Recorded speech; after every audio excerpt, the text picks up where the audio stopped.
Howdy folks, welcome back to the channel where we ask the question, who was D.B. Cooper? So today, we're going to be talking about the disappearance of Dan Cooper. Now, on the day before Thanksgiving, 1971, a man who identified himself as Dan Cooper sat in seat 18E with a black suitcase and ordered a bourbon soda on flight 305 on Northwest Orient Airlines, on a trip from Portland, Oregon to Seattle, Washington. He was described as a Caucasian male in his mid-40s, dressed in a black business suit and white shirt. He handed a note to flight attendant Lawrence Schaffner, and she took the note and put it in her pocket, assuming it was just a lonely man's phone number. However, until Dan leans forward and tells Schaffner, "Miss, you better take a look at that note. I have a bomb." Which, when you're on a plane flight, you shouldn't exactly just say, like, out of the blue. Florence read the note, and it directed her to sit by Cooper, and he quietly opened his briefcase to show 2 red sticks with a wire leading them to a cylinder battery. Cooper demanded that by 3 o'clock he had $200,000 in $20 bills, a paper bag, 4 parachutes, and a fully fueled truck waiting in Seattle.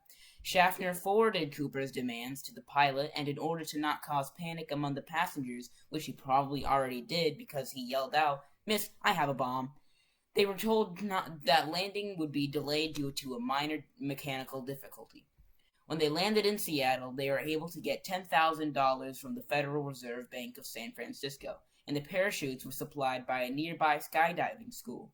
When they took off again, Cooper wanted to be dropped off at Mexico City, and that the landing gear remained deployed in the takeoff/landing position. The wing flaps be lowered 15 degrees, and the cabin remained unpressurized. However, Cooper's plan for Mexico City couldn't be met because the plane's range was about 1,000 miles or 1,600 kilometers. So, after some negotiation, they decided to drop off Cooper in Reno, Nevada, but Cooper said that the crew and officers stay in the cockpit with the pilots. The pilot then said over the intercom if Cooper needed assistance, to which Cooper replied no, and this was the last ever heard of D.B. Cooper. To which sometime around Seattle and Reno, Cooper jumped out of the aft stairs into the cold Pacific Northwest night. The plane safely landed in Reno, but Cooper was nowhere to be seen. After a quick bomb search by the FBI, they concluded that Cooper had jumped out of the plane, but in 1980, a boy found $100,000 on the Columbia Riverbank, and after inspecting the money, they found out the serial numbers matched those of the ones Cooper took, and had slightly disintegrated due to exposure of the elements. The FBI began an investigation and found 2 of the 4 parachutes, Cooper's black clip-on tie, and 8 cigarette butts.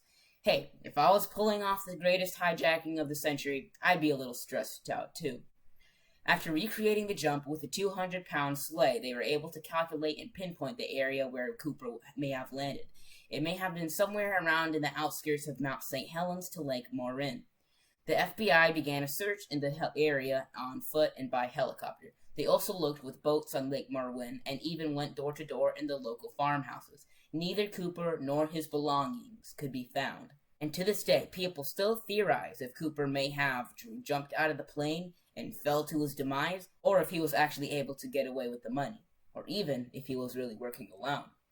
And if Cooper was able to make such a daring escape, how would he be able to land anywhere and when he couldn't even see the ground below him? Because not only was it in the middle of Oregon, somewhere by Oregon on a cloudy middle of the night, you just can't land anywhere like that, man. But if he did fall to his death, how come there was never and has never been a body recovered, or any of his parachutes, or the rest of the money? Yeah. Well, hope you enjoyed the video, and if you didn't, leave a hate comment down below. And we'll see you next time. Bye, folks.